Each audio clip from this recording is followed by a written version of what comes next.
Değerli dostlar, değerli seyirciler, Zerdeş TV'nin yorum analiz programında tekrar bir aradayız. Bugün yine Kürtlere ve Kürdistan'a dair bir çalışmayla karşınızda olacağız. Ancak bunun öncesinde hatırlatmak istediğim iki konu var. Birincisi bildiğiniz gibi Kobani'nin kurtuluşunun 8. yılına giriyoruz. O nedenle o Kobani ruhunu, o günkü Kobani ruhunu Kürtlere tekrar hatırlatmak istiyorum. Ki bildiğiniz gibi dünyanın dört bir tarafında, Kürdistan'ın dört bir parçasından Kobani'de IŞİD'e karşı mücadele için Kürtler bir araya gelmişti. Sadece Kobani merkezde 1200'e yakın genç kız ve erkeğimiz şehit olmuştu. Ki genelde de Rojava'da 12-13 bine yakın bir şehit var. Bugün o ruhun e, yansımasıyla ilgili bir film de yapılmıştı. O filmi izlemenizi tavsiye ediyorum. Ve o ruhu dünyanın neresinde olursak olalım tekrar yaşatmak için elimizden geleni yapalım diyorum. İkinci olarak da ülkede e, seçmeli derslerle ilgili kayıtların başladığı bir süreç. Lütfen buna özen gösterin. Nerede olursanız olun, eşlerinize, dostlarınıza, akrabalarınıza Kürtçenin hangi lehçesi ise ne konuşuluyorsa ve hangi dersler seçmeli olarak tercih edilmişse lütfen onun kayıtlarını alın ve kayıt forumlarında lütfen almamazlık yapmayın. Çünkü daha önceki süreçte farklı şeylere de karşılaşmıştık. Kürtçe seçildiği halde forumda farklı dersler gösterilmişti. Bunu da anlattıktan sonra şimdi konuğumla tanıştıracağım sizi. Bugünkü çalışmamızı yürüttüğümüz konuğumuz Dia Polat. Dia Polat, Dersim Pulur yasak bölge diye tanımlanan bölgede dünyaya geliyor. İlkokulu Ovacık'ta Yatılı Bölge İlkokulu'nda bitiriyor. Diyarbakır'da Anadolu Lisesi'ni bitiriyor. Sonra İstanbul Üniversitesi'ne kaydını yaptırıyor ve bu süreçte Kürdistan'ın farklı bölgelerinde Kava hareketiyle tanışarak Kürdistan'ın birçok bölgesinde siyaset e, yapmaya başlar. Ancak e, 15 yıl hapis alır. Çünkü 12 Eylül faşist rejimi mahkemelerinde Kürdistan davası için siyasi savunma yapmıştır. Tahliyesinden sonra bu çalışmalarını tekrar sürdürür. Ancak yine tutuklanır. Bu tutukluktan sonra serbest kaldığında yurt dışına çıkar ve şimdi İsviçre'de sürgünde. E, Sevgili Polat orada da Bern Üniversitesi'nde siyasal bilgiler ve İngiliz dili edebiyatı okur. Ayrıca dijital platformda Hoser TV diye bir YouTube üzerinde bir çalışma yapıyor. Burada teorik gerek teorik olarak gerek de güncele dair yorumlarıyla Kürtlere ve Kürdistan'a yardımcı olmaya çalışıyor, destek olmaya çalışıyor. Ve aynı zamanda birçok yerde de Kürt ulusal kurtuluşu için makaleler yazar. Şimdi konuğumuzla tanışabiliriz. Hocam merhaba, nasılsınız? Hoş geldiniz. Hoş bulduk. Teşekkür ediyorum. Değerli hocam, bugünkü konumuz e, milliyetçilik, genelde milliyetçilik, özelde de Kürt milliyetçiliği. Onun da özelinde Kürdistan, Kuzey Kürdistan'a dair gelişmelerdeki bunun yeri ve yansıması olarak düşünüyorum. Dolayısıyla da e, bir noktada baktığımızda bu milliyetçiliği tanımlamadan önce onun altyapısı olarak düşünebileceğimiz ideoloji nedir, ulus nedir, ulus devlet nedir, halk, millet, bunun arka planını da alarak bize bu konuda neler söyleyeceksiniz? Buyurun. Şimdi Yani milliyetçilikle başlayacaksak hani konumuz olduğu için e, bugün dünya üzerinde aslında herkes milliyetçidir. Yani şöyle bir şey söyleyeyim ki anlaşılsın. E, Milliyetçiliğe bir biçimde ideolojik siyasi olarak en uzak duran anarşist akımdır. Onların bile milliyetçi olduğunu söylemek durumundayım. Evet. Milliyetçi olmayan insan yeryüzünde yok mu? Var. Yani mesela diyelim ki köyünde işte çiftçidir, tarlasıyla uğraşıyor, hayvanıyla uğraşıyor, üç beş komşusu var. Bunun ötesinde bir dünyası yoktur. Tabii ki o insan milliyetçilikle tanışmamıştır. Ya da işte herhangi bir atölyede diyelim ayakkabıcıdır ya da işte ne bileyim bir bir şeyler üretiyor atölyesinde. Müşterileriyle ilgileniyor, evine gidiyor. Bunun ötesinde başka bir dünyası yoktur. Komşuları var. O da milliyetçi olmayabilir. Ya da bir dindardır. Diyor ki benim bütün meselem benle işte Allah arasındaki ilişkidir. Bütün dünyam budur. Bunun ötesinde ben başka bir dünya ile ilgilenmiyorum. O da milliyetçi değildir. Ama bunun ötesinde eğer herhangi bir insan siyasal, sosyal konularla ilgili ise, toplumsal problemleri kendisi bakımından problem ediyorsa o mutlaka milliyetçidir. Bu anlamda işte bir anarşist de milliyetçidir aslında. Tabii onun neden öyle olduğunu biraz daha felsefi olarak açacağım. Eğer hani bizde genelde Kürtlerde ben milliyetçi değilim çok yaygın bir ifadedir. Bu hem bir yalandır hem de bir deyim yerindeyse bilememe durumudur. Yani daha amiyane tabirle cehaletten söylenen bir şeydir. Eğer bir Kürt ben Kürdüm diyorsa o zaten milliyetçidir. Yani hani kendisine dayatılan herhangi bir kimliği reddedip yani ben Türk'üm demiyorsa Türkse Türk milliyetçisidir. Türk'üm diyorsa o Türk milliyetçisidir. Arap'ım diyorsa Arap milliyetçisidir. Ama eğer ben Kürdüm diyorsa çünkü ona dayatılan kimlik bu değil. Bu kimliği inkar etmesi isteniyor. Buna rağmen böyle bir tavrı varsa o bir milliyetçidir. Dolayısıyla milliyetçiliği böyle bir tanıtabiliriz. Şimdi Ama burada eğer Hocam bir tanımlamanız var. Diyorsunuz ki uygarlık yaratan bir ideoloji olarak algılıyorsunuz. dolayısıyla da ideolojik tanımlamaya baktığımızda aynı zaman bu ideoloji e, dayandığı tam temele zorlayıcı bir etki de yatıyor. Yani yalan veya yanlış veya doğru olmayan bir şekilde bir yaratı da ortaya getiriyor. Ama millet ve milleti tanımladığımızda aynı dili konuşan, aynı kültürel ve aynı coğrafyada yaşayan insanlar diye tanımladığımızda yani bunu nasıl, nereye oturtacağız? Dolayısıyla yani ideoloji ise kendiliğinden oluşan bir şey olmaması gerekiyor, değil mi bu noktada? evet, Yanılıyor muyum? Buna nasıl bakacağız? şimdi ideoloji en genel anlamda insanın öznelliğiyle ilgili. Yani insanın nasıl hareket ettiği, nasıl davrandığı, neler düşündüğü ve tüm bunları sağlayan, onun özne haline getiren dünya üzerinde yaşamında özne haline getiren ideolojidir. En genel anlamıyla böyle tanımlanır. E, tabii bu geniş bir felsefi tartışmanın konusudur. İkinci olarak ideolojiler siyasal programlarla, siyasal hedeflerle ilgilidir. Burada da herhangi bir siyasal program veya herhangi bir siyasal hedef tespit etmişse insan veya bir grup insan, onların bu siyasal hedefleri gerçekleştirmek için bir felsefeye, bir anlatıya ihtiyaçları olur. Evet. Yani o siyasal hedefin gerçekleşebileceğine dair bir doğrulama, bir onaylama yapması lazım. Orada da ideoloji devreye giriyor. Eğer böyle bir onaylama, böyle bir felsefi açıklama yoksa o siyasi hedefinin aslında tam olarak anlatamıyor.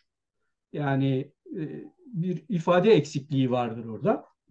Dolayısıyla bizim tabii ki konumuz esas olarak bununla ilgilidir. E, Bir de ideoloji tabii şey olarak da yine sosyal bilimlerde bu sosyal bilim kavramları hepsi aşağı yukarı böyledir. Çok çeşitli alanlarda kullanılır. Mesela diyelim ki bir insanın dünyaya bakış açısı, herhangi bir dindarın dünyaya bakış açısı farklıdır. Bir seküler insanın dünyaya bakış açısı farklıdır. Ya da değerleri, onların değerleri farklıdır. İşte birinin farklı, öbürünün farklı. Ya da diyelim herhangi bir sosyal yaşam içinde, yani diyelim ki bir iş yeri düşün, oranın bir patronu vardır, bir şefi vardır, bir de işçisi vardır. Onun bakış açısından o iş yeri farklıdır. Öbürünün bakış açısından, patronun bakış açısından o iş yeri farklıdır. Yani biri ne kadar kar getirir vesairenin içindedir. Öbürü kendi geçimi itibariyle işe bakar. Hatta işte diyelim makinelere bakışta, e, işte iş yerine bakışta bir bütün olarak. Yani bunlar hep ideolojiyle ilgili şeylerdir. Ama dediğim gibi bizim ilgilendiğimiz konu siyasal hedeflerle ilgili olan boyutudur. Orada da şöyle bir şey var.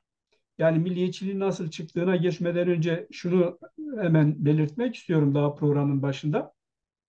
Şimdi Hocam biraz bu geriye doğru yaslanırsanız evet da. bu siyasal hedefler bakımından bu siyasal hedeflerin tespiti bakımından mesela bizim bir takım Kürt siyasal örgütleri böyle siyasal hedefler belirlemişlerdir.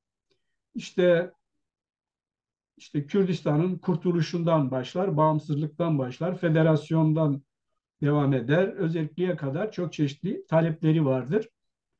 Ee, ve farklı farklı Kürt hareketleri vardır. Şimdi bunların içinde ben mesela Apocu Hareket'in bu felsefi doğrulamayı ve onaylamayı sağladığını, yani böyle bir ideolojik bütünlük sağladığını görüyorum. Diğer Kürt hareketleri ise bunu sağlayamadıkları için, böyle bir felsefi açıklamaları, doğrulamaları söz konusu olmadığı için ideolojik olarak bir yetersizlik yaşamaktadırlar. Dahası var. Şimdi sadece böyle felsefi olarak bir doğrulama yapmakla kalmamalı. Herhangi bir siyasal grup bir biz e, hissiyatı, duygusu yaratmak zorundadır. Üslubu yaratmak zorundadır. Herhangi bir faaliyete geçebilmek için. Burada da bu Kürt siyasal gruplarının eksikliği var. Apocu Hareket'in yok ama diğerlerinin var. Çünkü şudur, bu biz e, hissiyatı şuyla oluşur. Yani biz neyiz? Biz kendimizi bu davaya ne kadar katabiliyoruz? Bu dava bizim açımızdan nedir? Bizim çalışma tarzımız ne olur? Bizim hareket tarzımız ne olur? Bizim çeşitli kesimlere, kitleye, topluma, halka gitme tarzımız ne olur? Buna ilişkin bir retoriğin üretilmesi gerekir ki orada o grubu oluşturan kesimler kendilerini bir biz hissiyatı içinde, bir kolektif faaliyet içinde hareket edebilsinler ve her biri de o retoriğe uygun kendisini ayarlasın. O retoriğe uygun kendisini test etsin en azından. Ben bunun ne kadarını yaptım, ne kadarını yapamadım. Burada da bu mevcut Kürt siyasal hareketlerinin eksikliği var. Sebebi de şu, bu mevcut Kürt siyasal hareketlerin, Apocu hareket dışındaki Kürt siyasal hareketlerinin geçmişi daha çok işte Marksist-Leninist gelenekten geliyor. Marksizm-Leninizm bu hareketler bakımından geçerliliğini yitirdikten sonra bir daha da okumadılar. Ve Hocam bu bir daha da noktadan önce affedersin araya girmek buyur, istiyorum. buyur. E, Şimdi anlamak için soruyorum gerçekten. Şimdi Osmanlı'nın dağılış süreci var. Türkiye Cumhuriyeti kurulmadan önce de e, Koçgiri ile ilgili bir çalışma var Kürtler arasında. Evet. Güneyde Şeyh Bezerci'nin bir çalışması var. Ee, Eğer bir toprak parçası üzerinde aynı dili, aynı kültürü yaşayanlara millet ve dolayısıyla da kendini ona tabi sayanlar da milliyetçi diyor muyuz? Ben anlamak için soruyorum. Ki onlar da Kürt milliyetçiliği adına bu adımlar atmadılar mı? Onlar Milliyetçi elbette değiller miydi? elbette milliyetçiydiler. Hani entelektüel olarak bu konuda ne kadar donanmışlardı, bu ayrı bir tartışma konusu. Tabii bu her çağın kendisine Yani göre. yani şunu demek istiyorum. Kendiliğinden bir şey mi milliyetçilik? Öğrenilen bir şey mi? Hayır, şudur. Şimdi milliyetçilik, esas olarak oraya gideceksek, aslında 15. 16. yüzyılda ortaya çıkmış ve bugün yaşadığımız modernite diye de tabir edilen, yaşadığımız uygarlığı ortaya çıkaran bir ideolojidir. Yani bir kültürdür, bir ideolojidir en geniş anlamıyla. Şimdi o çağlara kadar insanlar hiyerarşik bir toplum biçiminde yaşıyorlardı ve insanlar birey olamamışlardı henüz.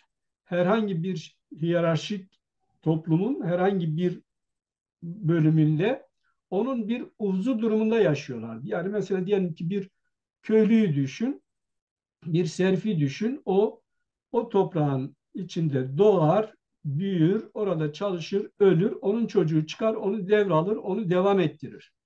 Ve işte ya da herhangi bir loncada bir e, ustayı veya bir çırağı düşün. Orada e, doğar, oraya girer, çalışır. Bu kuşak ve kuşak devam eder. Yani birbirini tekrarlayan bir yaşam biçimi vardır. İnsanoğlu siyasal olarak da buna uygun bir siyasal örgütlenme ve siyasal devlet tipi vardır. İnsanoğlu 15. ve 16. aslında daha önceden başlayan tabii ki bir süreçtir ama 15. ve 16. yüzyılda artık bu ortaya çıkmış, kendisini şekillendirmiş durumdadır. O da şudur: 15. ve 16. yüzyılda iki temel şey oluyor. Bir tanesi, birey ortaya çıkıyor. Bu hümanist ideoloji denen de bir bireyi şekillendiren bir ideoloji. O da şu: insanoğlu diyor ki, bir, yani o zamana kadar insanoğlunun kafasında şöyle: beni Tanrı şu toplumun içinde yarattı, şu köyde, şu loncada, şu dar bölüntüler içinde yarattı. Ondan sonra benim burada hayatım biter ve ben esas olarak öbür dünyaya kendimi hazırlayacağım. Şimdi yeni bir insan tipi, yeni bir birey ortaya çıkıyor. Bu birey diyor ki, bir, ben burada doğdum ama burada kalmam. Ben kendi kaderimi belirleyebilirim.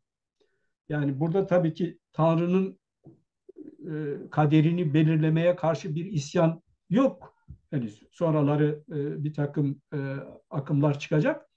Fakat ben Tanrı'nın bana verdiği akılla kendi kaderimi belirleyebilirim. İki, ben sonsuz ölçüde kendimi bilgilendirebilirim. Daha önce bilgi işte o küçücük dar alandaki bilgiden ibarettir. Şimdi evrensel ölçüde, sonsuz ölçüde kendimi bilgilendirebilirim. Tabii ki bu da yine tanrısal bilgi anlamında değil. Ama kendimi bilgilendirebilirim. Şimdi bu insan tipi yepyeni bir insan tipidir. Bu Batı Avrupa'da ortaya çıkıyor. Yani bugünkü İtalya'da, İspanya'da, Fransa'da, Almanya'da bunlar tartışılıyor.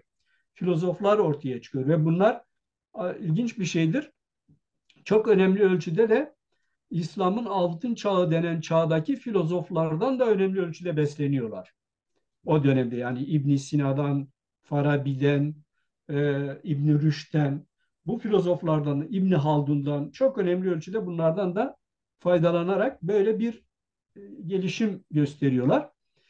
Bu evrimci gelişme belki de daha birkaç yüzyıl da sürebilirdi yani. Ama İngiltere'de ilginç biçimde bir kırılma oldu. Siyasal yapıda bir kırılma oldu. Yani başka bir ülkede değil ama orada oldu kırılma. O kırılma nasıl oldu? Bu İngiltere'de Güller Savaşı diye bir savaş var. 16. yüzyılda 1500'lü yıllar boyunca hemen hemen süren, galiba bir 50 yıl falan süren Güller Savaşı diye bir savaş var. Bu savaş sırasında İngiliz aristokrasisi kendisini tüketti. Kraliyet ailesi dahil olmak üzere yok ettiler birbirlerini. Şimdi yani toplum o zamana kadar bütün dünyada aristokrasiye, feodal beylere senyörlere vesaire falan dayanıyordu. İngiltere'de bu aristokrasi ortadan kalkınca yeni Tudorlar diye bir e, sülale iktidarı en son devraldı. Onların tekrar bir aristokrasiye ihtiyacı vardı. Bunu mecbur kaldılar, alt sınıflardan devşirdiler. Fakat şöyle ilginç bir şey var. Yani bu bizim doğu toplumlarında pek yok. Orada da e, üst sınıfların kanının daha farklı olduğunu, Tanrı katındaki yerlerin daha farklı olduğuna dair bir inanış var ama İngiltere'de ilginç biçimde bu aristokratların mavi bir kana sahip olduğu düşünülüyor. Şimdi bunlar yeni sınıfı oluşturdular ama biliyorlar ki kendi kanları kırmızı. Biz buraya geldik ama bu ne ya? Bizim kanımız kırmızı, mavi değil. Çünkü normalde bir aristokratın kanının mavi olması lazım. Burada bir problem var. Dolayısıyla kendilerini yeniden tanımlamak durumundadırlar. Daha önce people dediğimiz halk denen tabakayla bunlar zaten özdeştiler. Bunu yeni bir nation diye yani ulusa e, teşmil ettiler ve ikisini eşitlediler. Halk demek, nation demek. Bu yeni topluluk kendisine ulus demeye başladı.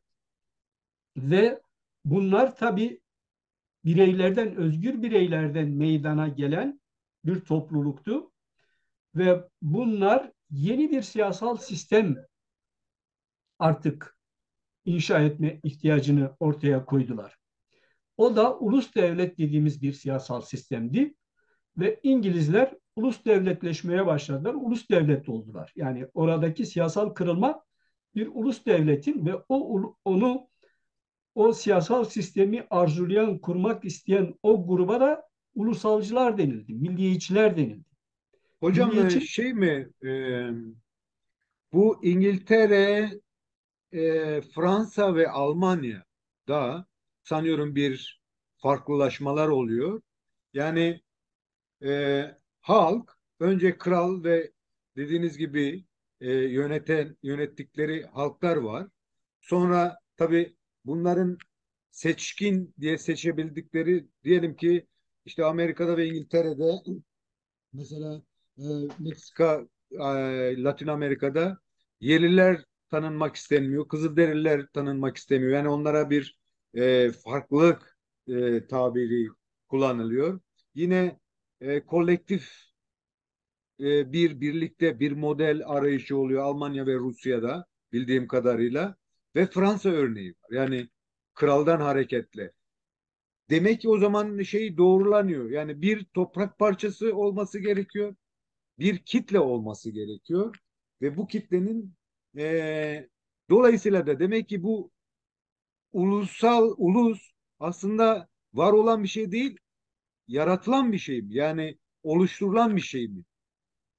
hayır, Dolayısıyla da oluşan bir şey. Yani yaratılan değil de oluşan bir şeydir. Zaten yaratılamaz. Yani öyle büyük bugünkü dünyayı sen yani oluşan bir ideolojinin şeydir. Ama etkisiyle tabii bu hocam soruyorum. İdeoloji onu çünkü şekillendiriyor gibi. evet yani oluşan bir şey ama o ideoloji zaten yani toplum tarihsel bir evrim içinde onu ortaya çıkarıyor ve bireyler o ideolojiyle tanışıyorlar ve dolayısıyla o ideolojiye uygun bir davranış gösteriyorlar. Bir siyasal tutum gösteriyorlar ve siyasal hedefler belirliyorlar. İşte demin söylediğim İngiltere'de bu şekilde ulus devlet kurulunca yani daha önce mesele var. Machiavelli İtalya'da aslında bir ulus devlet projesi, o prens dediğimiz, hükümdar dediğimiz e, kitaptaki anlatımıyla bir projesi var. Yani egemenliğin halka devredilmesi ama bunun başında bir kral olacak. Yani kiliseden alınıp halka devredilmesi biçiminde. Fakat oralarda henüz bu siyasal değişim olmuyor. İlk siyasal değişim, ilk ulus devlet İngiltere'de kuruluyor ve diğer yerler hala o evrimci süreci devam ettiriyorlar. Fakat şu oluyor yani İngiltere o ulus devletle çok ileri gidiyor. Birdenbire fırlıyor öne gidiyor. Bütün alanlarda ve diğer ülkelerde bakıyorlar ki ya bu İngiltere niye böyle öne gitti? Ulus. Mesele ulus meselesi. Dolayısıyla başlıyor.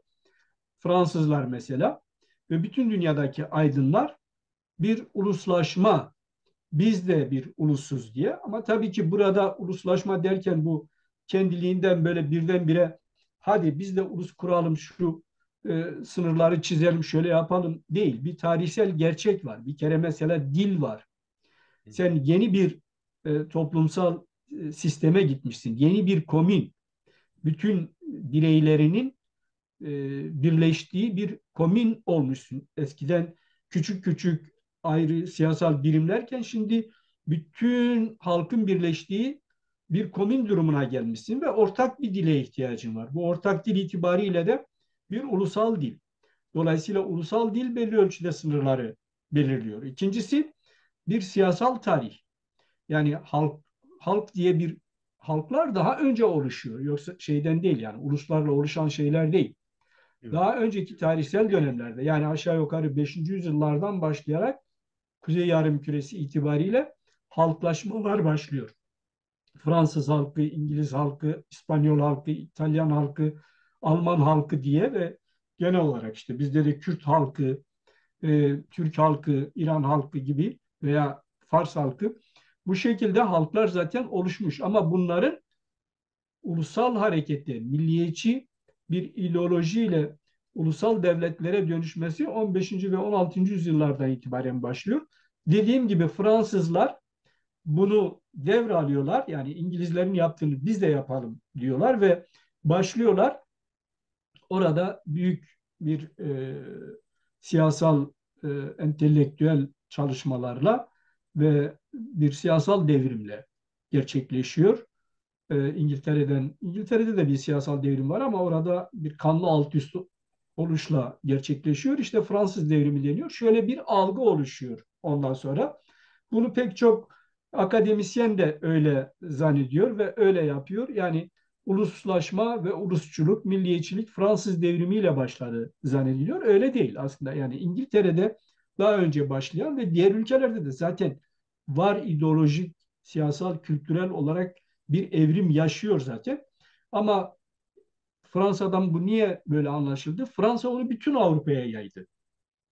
Yani Fransa o devrimini yaptıktan sonra, tıpkı hani Sovyetlerin merkezi Moskova'da devrimini yaptıktan sonra çevre uluslara yayması gibi Fransa bütün uluslara onu yaydı. Yani benim şu anda yaşadığım İsviçre'ye, Almanya'ya, işte İspanya'ya, her tarafa yayıldı ve böylece öyle bir algı da oluştu. İlk önce Batı Avrupa'da böyle ulusal devletler kuruldu. Sonra da bildiği gibi 20. yüzyıla geldik. Biz Kürtler tabii ki, biz Kürtler, Kürt halkı olarak e, halk olarak vardık ve halk olarak da elbette geleneksel dediğimiz anlamda bir milliyetçiliğimiz vardı. Bizim egemen sınıflarımızın ya da işte mellelerimizin, o kuryazar olan, işte mesela Ahmet Hani bu konuda en önemli örneklerden biridir. Bunların hepsinde bir Kürdi milli tutum vardır ama bu geleneksel bir tutumdur. Bizim Kürtlerin bu modern milliyetçilikle, yani ulus devlet ideali üzerindeki. Şimdi mesela Ahmet Hani'de de bir Kürt devleti fikri vardır ama modern bireylere dayalı değil. Yine eski çağın geleneksel hiyerarşisi içinde bir kral olsun ve bizi yönetsin biçiminde bir düşüncesi vardır. O da milli bir düşüncedir tabii ki. Yani Fars, Arap, Türk bizi yöneteceğine Kürt bir kral bizi yönetsin. Fakat modern milliyetçilik e, biraz farklıdır. Modern Kürt milliyetçiliği genelde işte bu Kürdistan Gazetesi'nin yayınlandığı tarih olarak, dönüm noktası olarak alınıyor. E, Ve o tarihlerden itibaren biz şunu görüyoruz. Özellikle İstanbul'da ve Kürdistan'ın işte Ahmet gibi, Süleymaniye gibi e, merkezlerinde çeşitli bölgelerden, çeşitli mezheplerden e, bireylerin bir araya gelip modern anlamda, yani daha önceki geleneksel milliyetçilik genellikle diyelim ki bir aşiret veya bir beylik direnişi, karşı koyuşu biçiminde olurken bu sefer çok çeşitli, çok farklı bölgelerde, yani mesela İstanbul'daki Kürt milliyetçilerine baktığın zaman işte Dersim'den tut Süleymaniye'ye kadar, Ahmet'ten işte e, Kürdistan'ın Bitlis'ine kadar çok çeşitli bölgelerden ve farklı mezheplerden, farklı e, düzeyi, eğitim düzeyi olan farklı sınıflardan, aynı zamanda üst sınıflar var, orta sınıflar var, alt sınıflardan giden Kürt hamalları var. İşte o modern milliyetçiliğin şekillendiği bir dönemdir. Ve o tarihten itibaren modern milliyetçilik artık Kürdistan'da ideolojik olarak öne geçiyor. Ve o tarihten itibaren meydana gelen bir takım geleneksel hareketler, isyanlar da sonuçta modern milliyetçiliğe bir biçimde angaje oluyor. Örneğin Ağrı isyanı dediğimiz isyan aslında bir e, bir geleneksel bir tepki olarak başlıyor. Ama sonra İhsan Nuri Paşa onu son derece modern bir milliyetçi hareketi dönüştürüyor. İşte yine Şeyh Said Hareketi içinde azadi şeyleri var. E, Dersim isyanı yine öyle. Yani Koçgir isyanı zaten başlı başına bir milliyetçi hareket olarak başlamıştı. Sonuç olarak e, 1960'ların sonlarına geldiğimiz döneme kadar böyle e, geleneksel milliyetçilikle modern milliyetçiliğin bir arada olduğu ama en sonu modern milliyetçiliğin Kürt ulusal hareketini belirlediği bir Sürecek. dönemi yaşıyoruz. 1960'lardan sonra bu kez alt sınıf ve tabakalarından gelen bir milliyetçilik var.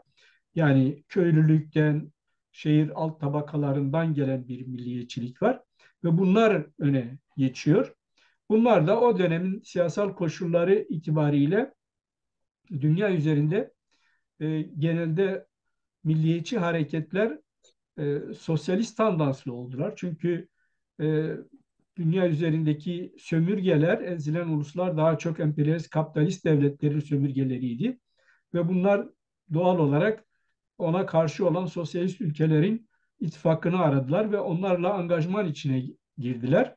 Öte yandan sosyalizm de Marksizm-Leninizm daha doğrusu o zaman yaşanan sosyalizm de hem ideolojik olarak belli bir şeyi ateşliyordu yani milliyetçiliği ateşliyordu. Hem de e, alternatif bir siyasal sistem olarak çekici geliyordu. Bu bakımdan Kürt siyasal hareketleri de buna kapıldılar. Gerçi Doktor Şiva'nın daha özgün bir Kürt milliyetçiliği vardır. O bir daha özgün biçimde her ne kadar sosyalist olsa da doğrudan doğruya Marksist değil ama daha böyle milliyetçi argümanları önde tutan bir ideolojik Affedersiniz hocam. çalışması var. Milliyetçilik uygarlık kuran bir ideoloji ise Evet. diyelim ki Kürtler de evet milliyetçi insanlardır ama siz yine de diyorsunuz ki milliyetçilik oluşturulan bir şey. Yani sonuçta bir şeyler olacak ki o milliyetçilik ortaya çıksın. Buradan da hareketle ve ideoloji olarak görürsek o zaman Kürt milliyetçisi sosyalist de olabilir, komünist de olabilir, ırkçı da olabilir mi dersek doğru bir soru mu sormuş olabiliriz yoksa burada nasıl bir algı Önce önce şunu söyleyeyim yani milliyetçilik oluşturulan bir şey değil, oluşan bir şeydir. oluşan? Yani genel olarak insanlık tarihinde belli bir kültürel evrim sonucunda ortaya çıkmış ve yeni bir uygarlık kuran bir ideolojidir. Bir kültüre dönüşüyor. Ve biz Kürtlerde de yine aynı şekilde Kürtler belli bir siyasal, sosyal evrim sonucunda milliyetçilikle tanışmaya başladılar.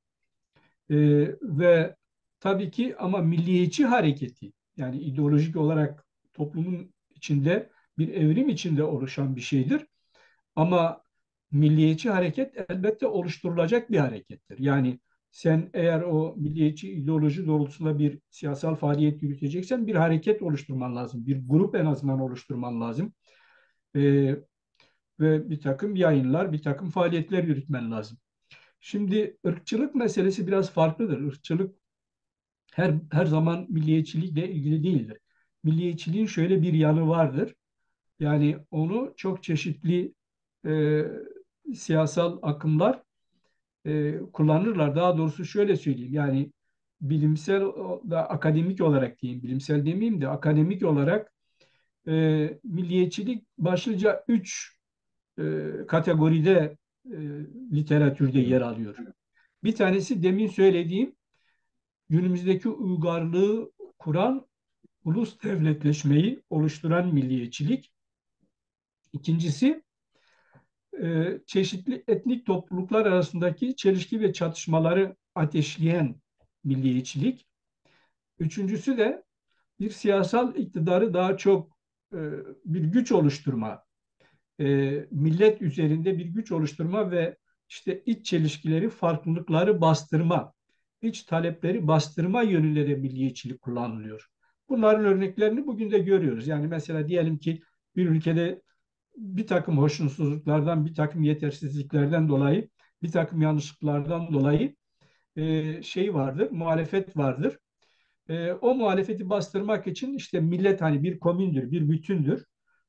O bütüne hitap edilerek bir üslup oluşturularak o farklı önerileri getirenleri bastırma ya da e, farklılıkları giderme yönünde tavır alırlar. Bizde de bu. Biz Kürt milliyetçilerinde de bu vardır. Bizde de mesela farklı akımlar vardır ama biz milliyetçiliği tabii ki kullanarak bu farklı akımları bir birlik içinde örneğin bugün Güney Kürdistan'daki ayrılıklara biz hitap ederken neyi kullanıyoruz? Milliyetçiliği kullanıyoruz. Yani diyoruz ki ya kardeşim biz hepimiz bir değil miyiz?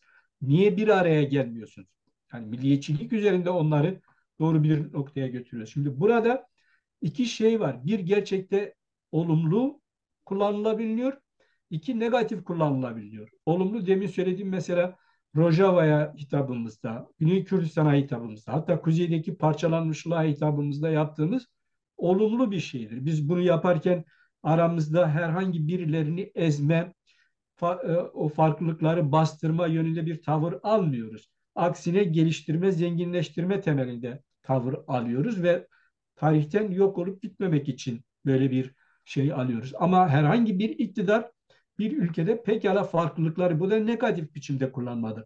Farklılıkları bastırmak, farklılıkları gidermek için kullanabilir. Bu negatif tarafıdır.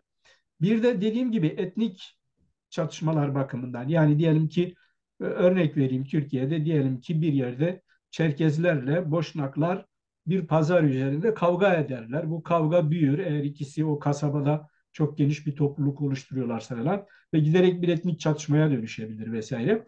Bunu devletler de yapıyor. Bu tür etnik çatışmaları çeşitli yerlerde. Yani diyelim ki bugün Türkler Türkiye Cumhuriyeti Devleti İran'da bir ihtiyaç duyduğu zaman rahatlıkla oradaki Azeri nüfusunu Türklük üzerinden harekete geçirerek Farslarla şeyler arasında bir etnik çatışma yaratabilir. Bu şekilde de kullanılıyor. Ama yani bu kullanılma biçimi tıpkı şuna benzetebiliriz.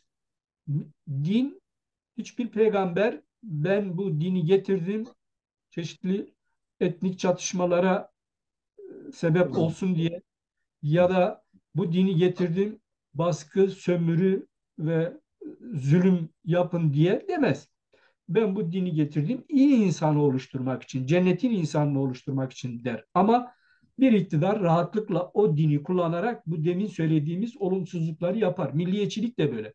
Milliyetçilik esas olarak bir ulusal devlet ve yeni bir uygarlık oluşturmak için yani bugün bizim demokrasi dediğimiz, bugün efendim aydınlanma dediğimiz, bugün özgürlük dediğimiz zaten milliyetçiliğin kendi özünde şu vardır.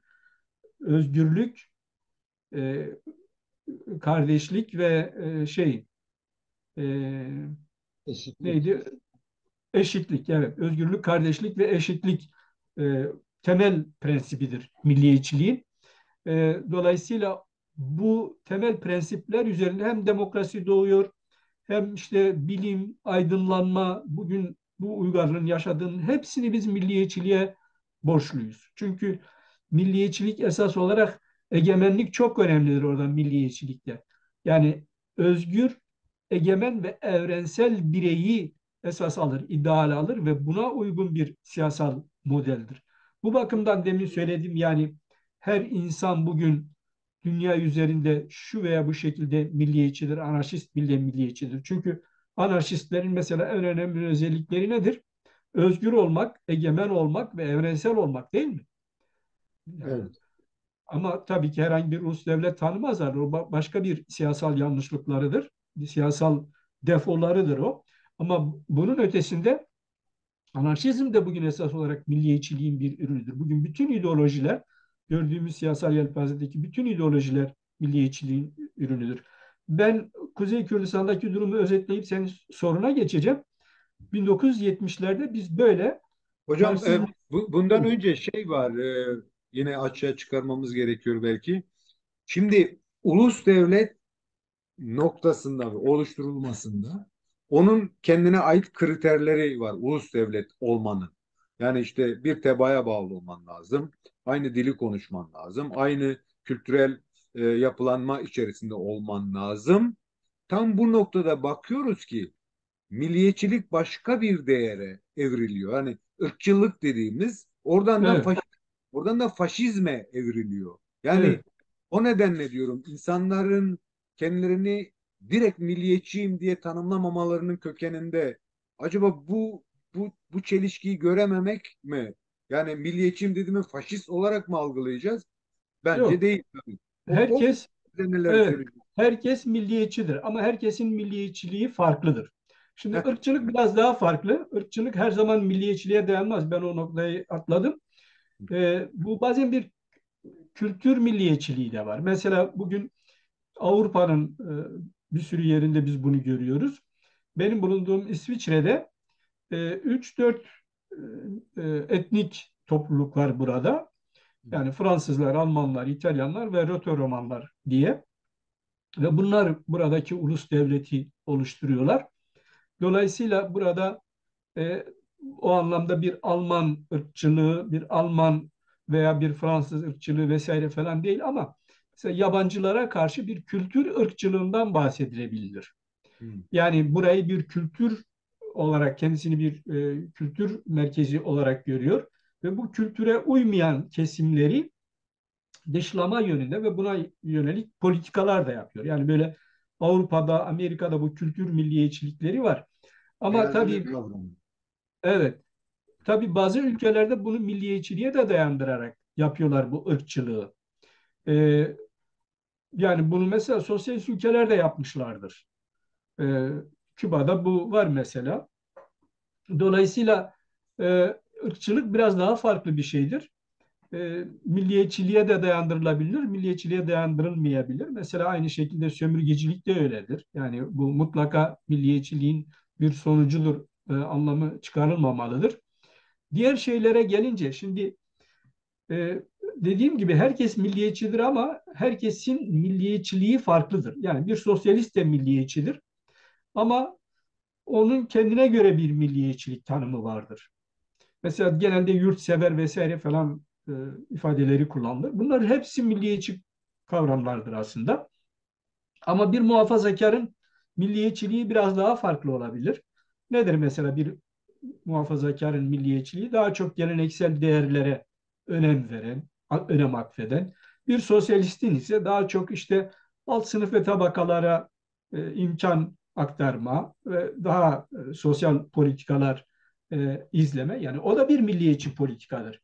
Ama bir liberal ise bir daha farklı, serbest pazarı esas alan bir tutumu vardır ve o onu yaparken mesela liberaller çok suçlanır. Onu yaparken işte yani hiç milliyetçi değildir. Bunlar aslında hani millet dışıdır vesaire falan gibi de bazı yerlerde suçlanırlar. Öyle değil. Onlar da şuna inanırlar. Yani bu milletimi daha ileri götürecek.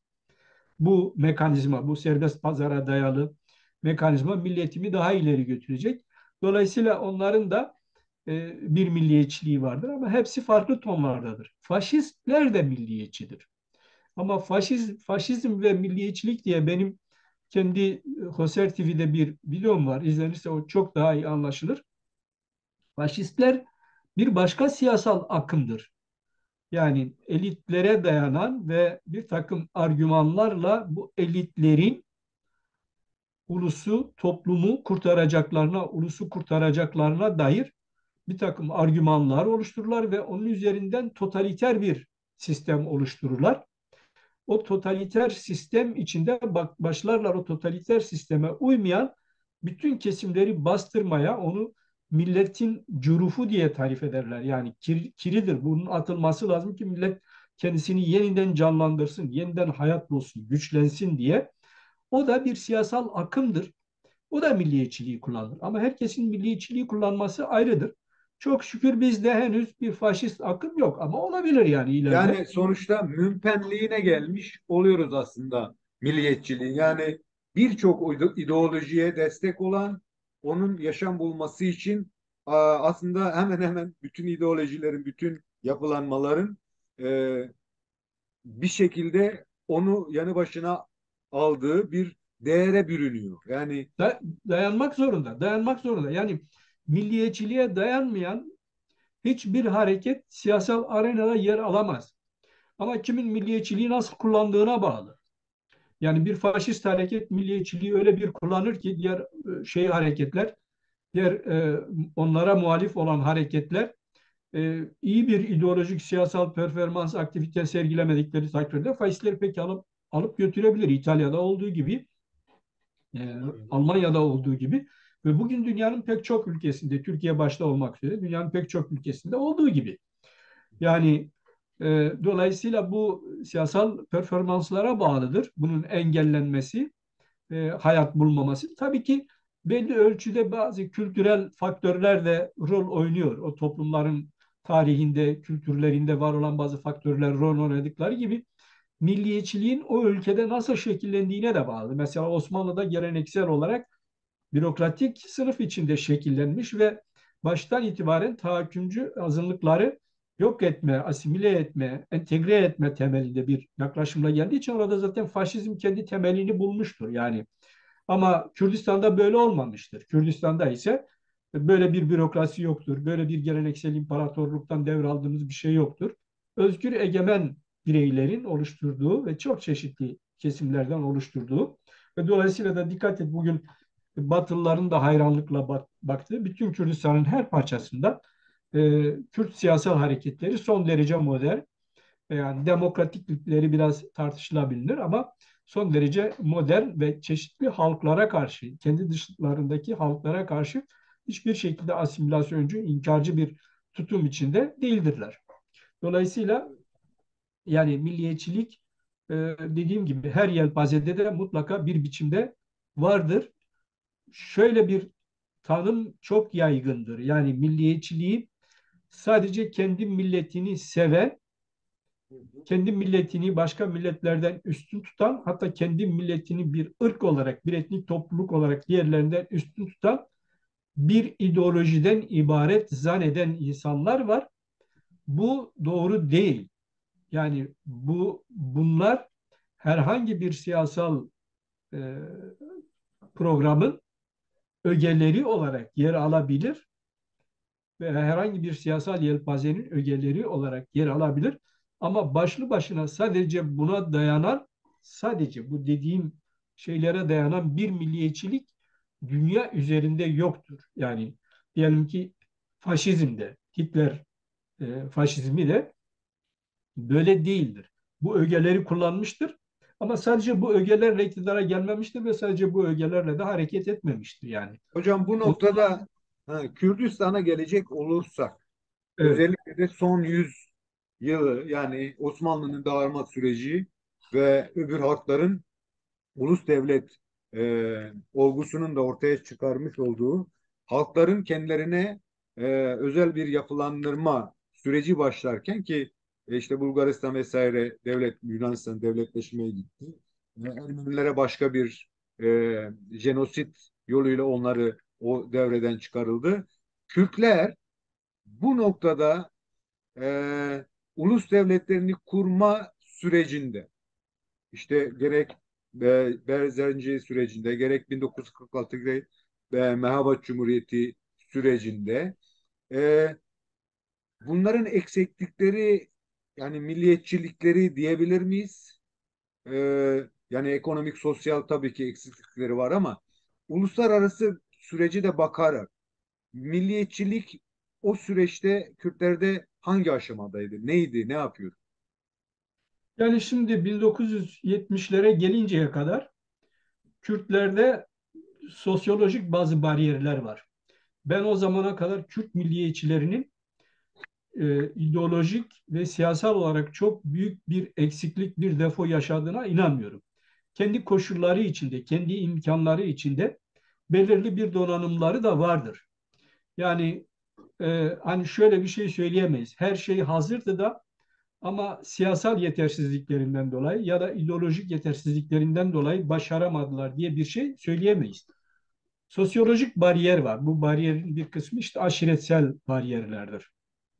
Önemli bariyerlerdir. Dolayısıyla toplumun tümünü harekete geçirme zorlukları var. Bir de bir siyasal bariyerler var. Bu siyasal bariyer de işte Birinci Dünya Savaşı'ndan sonra dört parçaya bölününce o ülkeleri çeşitli ülkeler, e, çeşitli işte diyelim ki batılı ülkeler olabiliyor. Sonradan işte Sovyetler Birliği, Irak ve Suriye'de olduğu gibi arkalarına geçince mesela Mehabat'ı şey yaptığın zaman yine böyle bir şey görüyoruz. Bunların yani bu dünya ve bölge konjektürünün yarattığı bir siyasal bariyer var. Kürt siyasal hareketinin bu bariyerleri aşması mümkün olmuyor. Yani böyle büyük zorlukları var Kürt milliyetçiliğin. Ama bizim 1970'lere gelirken bazı avantajlarımız ortaya çıktı. Bir kere 1970'lere geldiğimizde biz o sosyal bariyer aşıldı önemli ölçüde. Aşıldı ve Kürtler büyük kitleler halinde milyonlarla bir araya geldiler. O özgür, evrensel, egemen bireylerden birleşen milyonlar oluştu. Tabii ki bu milliyetçilik bilinci itibariyle belki de 3-5 bin veya 5-10 bini ne kadar uzanan işte lise öğrencileri de diyersek işte öğretmenler vesaire falan. Ama bunu takip eden milyonlar vardı. Orada bizim şöyle bir problemimiz oldu bana göre. Yani Kürt siyasal hareketinin bu dönemi bir değerlendirmesini henüz bana göre yapamamışlardır. Yapmaları lazım. Bizim o dönem bir milliyetçi çıkışımız oldu. Sosyalist kavram ve kategorilerle de olsa. Mecburduk sosyalist kavram ve kategorileri almamızı. İki bakımdan mecburduk. Bir tanesi bizim başka sosyalist olmayan akımlardan bizi besleyecek herhangi bir ideolojik, felsefi şey yoktu, birikim yoktu Kürdistan'da. Biz bunu ancak sosyalist kavram ve kategoriler içinde yani kendimizi ulus olarak tarif etme, sömürge olarak tarif etme, ulusların kaderlerini tayin etme ancak orada bulabiliyorduk. İkinci olarak da e, şöyle bir şey de vardı.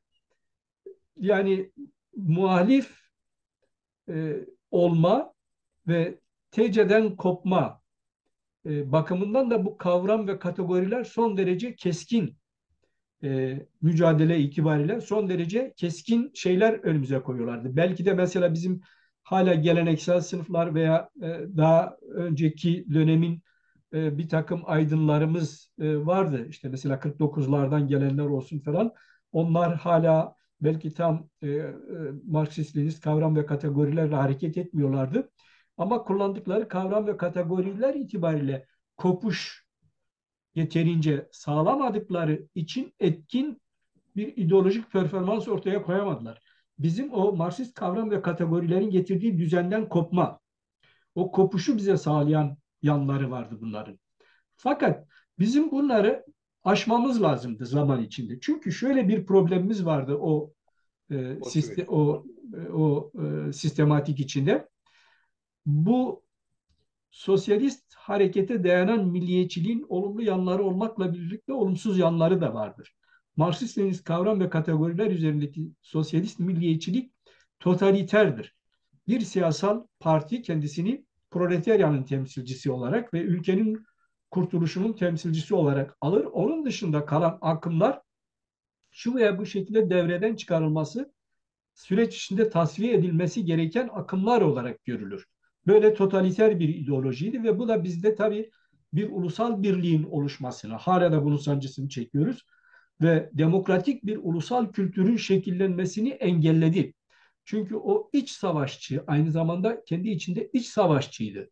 Yani sen önce işte burjuvaziyi, üst burjuvaziyi, sonra milli burjuvaziyi tasfiye edeceksin. Bazıları zaten milli burjuvaziyi başından itibaren dışlıyorlardı. Sonra küçük burjuvaziyi, sonra köylülüğü, işte yani sosyalizme gideceksin, esas olarak hedef o. Dolayısıyla böyle kendi içinde iç çatışmacı bir kültür vardı. O kültür örgütlerin içine de sızdı. Biz kendi örgüt içimizde de bu hizipçi bir kültürle, çatışmacı bir kültürle ve dolayısıyla da bölünmelere yol açar. Üstümüzde eğer Abdullah Öcalan gibi işte her şeye hakim bir lider de yoksa, döneni cezalandırma vesaire falan, rahatlıkla 3-5 parçaya da bölünüp gidebiliyordu. Bütün örgütler böyle kendi içlerinde bölündüler. O işte o kültürün getirdiği, o Marksist-Leninist kültürün bize getirdiği, tabii geleneksel kültürümüzden de kalan aşiretçi, parçacı şeyler vardı, elementler vardı. Onun getirdiği bir sonuçtu. Bizim bunu aşmamız lazımdı. Aşamadık. Hala da aşmış değiliz.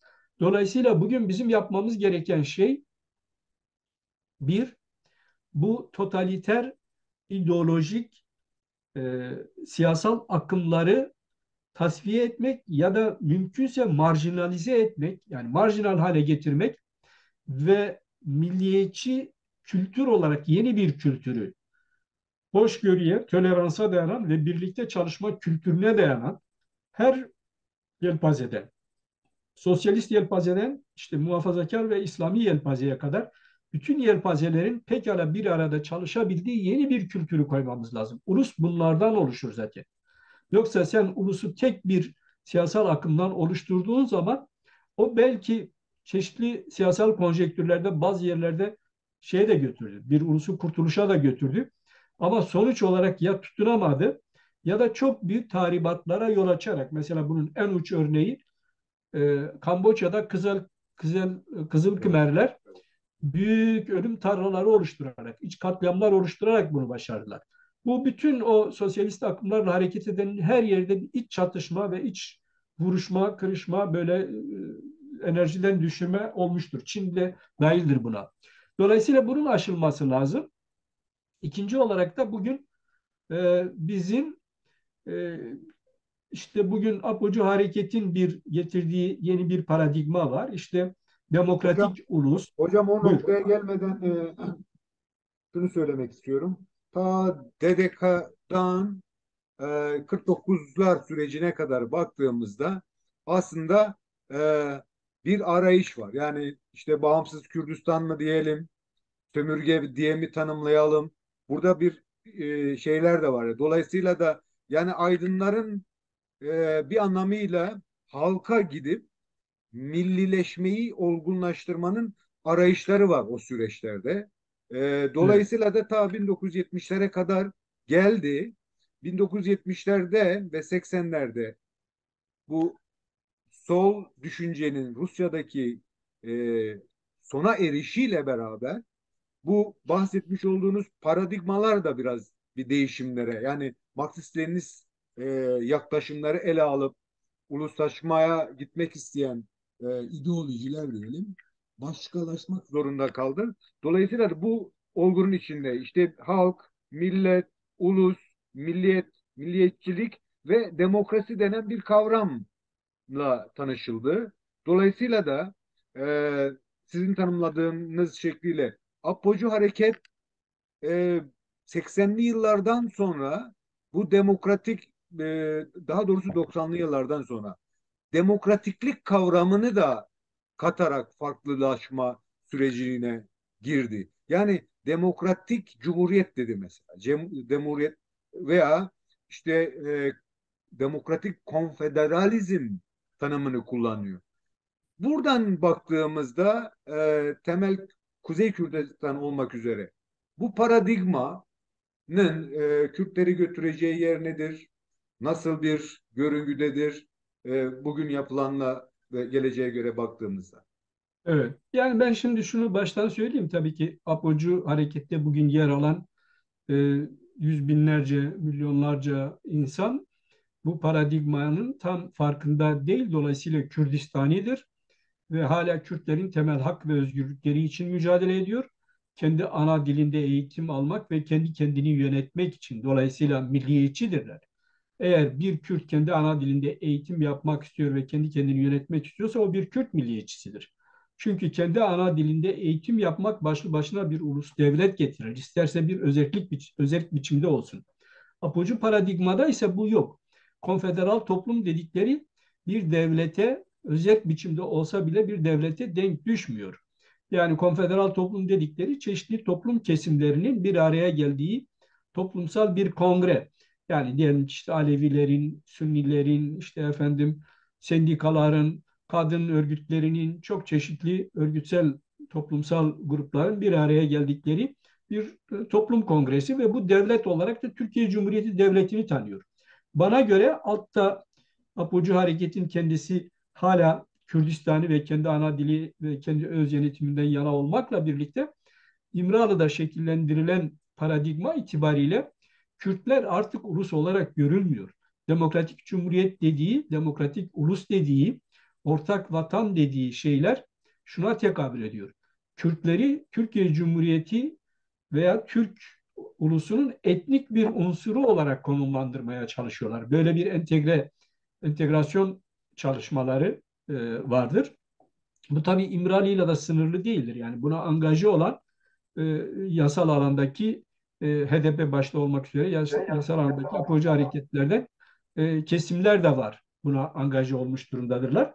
Dolayısıyla bu e, sağlıklı bir gidişat değil. Ama ben Kürt hareketinin eğer muhalif Kürt hareketi bu ideolojik siyasal paradigmaya karşı doğru biçimde kendisini e, donatır, iyi bir ideolojik mücadele verirse ve özellikle de demin bahsettiğim şekilde kendisini yeni bir ulusal kültürle yeniden çoğulcu biçimde tanımlar ve konumlandırırsa ben Apocu Hareket'in bu projesinin sonuç alamayacağını, yani İmralı'da çizilen projenin sonuç alamayacağını ve çünkü onlar son derece tabanı Kürdistanidir ve onların tekrar Kürdistani zeminlerde kendilerini bu şekilde, yani ben kendi ana dilimde eğitim almak istiyorum ve kendi kendimi yönetmek istiyorum. Şimdi bazısı diyebilir ki bana özellik, biri diyebilir ki federasyon, öbürü der ki bağımsız. Yani bu farklı bir şeydir. Burada bir problem yok. Önemli olan ulus olarak kendini ulus gerçekliğini inkar etmemektir. Onu Hocam bir tam bu sırada başka ben bir ulusun yine buyur. araya girmek istiyorum. Küreselleşme ile baktığımız zaman gerek bu ekonomik iç içelik, gerek uluslararasındaki ilişkilerin artık birçok şeyi sınırsızlık kavramıyla tanımlayabileceğimiz bir noktaya getirdiği ve dolayısıyla bazı eski ideolojik değerler de yıkıma uğradı.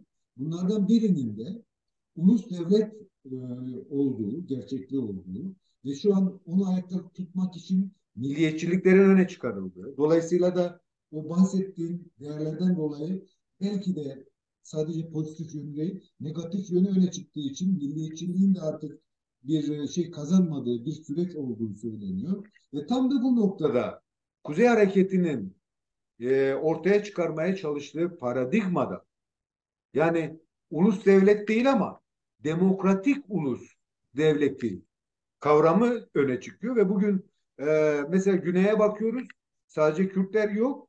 Kaldı ki Kürtler orada aynı zamanda e, Türkmenlere de Araplara da şey hakkı ana dil hakkı bile veriliyor. Bugün Evet. Rojava'ya bakıyoruz. Rojava'da sadece Kürtler yok. Araplara, Ermenilere bilmem kendinin dışındaki o ulus dediğimiz, millet dediğimiz kavramlara da bir yaşam alanı sunuyor. Dolayısıyla bu paradigmanın böyle sanki ulus devleti aşan gibi algılanıyor ama hani dediniz ya kendiliğinden oluşan bir şey var, olan bir şey vardı. Bu da öyle bir noktaya evrilmiyor mu? Dolayısıyla çünkü Kürtlerin o dört parçalılığı vesaire de göz önüne bulundurulduğu zaman ben eğer demokratik ulus devlet istiyorum dediğimizde öbür halkları da dışlamamamız gerekiyor. Ve HDP tabanı başta olmak üzere kuzeyde örneğin bu bilinçle baktığımız zaman en milliyetçi Kürt gibi görünüyor bana en azından. Muhaliflerden bahsettiniz. Muhalifler ne yapabilir burada? Yani öncesi bu paradigma gerçekten zemin bulabilir mi? Bir de muhaliflere e, dair neler söyleyeceksiniz?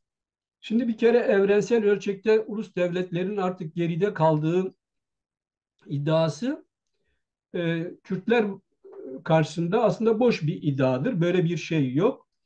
Gerçekte ulusların tarihsel bir evrim içinde ne zaman ortadan kalkacağını, kalkıp kalkmayacağını şimdiden tayin edemeyiz. Belki bu yüz yılları alır, belki bin yılları alır. Dolayısıyla bugün böyle bir gerçeklik vardır ve belki de devam edip gider. İkincisi, şimdi Kürtler bakımından mesele şudur. Mesela Güney Kürdistan'da veya Rojava'da Kürtler ulus olarak tarihten silinmedikleri takdirde elbette bütün halklarla bir arada pekala kardeşçe yaşayabilirler. Onların da bütün haklarını tanıyarak ya da karşılıklı birbirlerinin haklarını tanıyarak. Ama kuzeydeki projede şöyle bir tehlike var.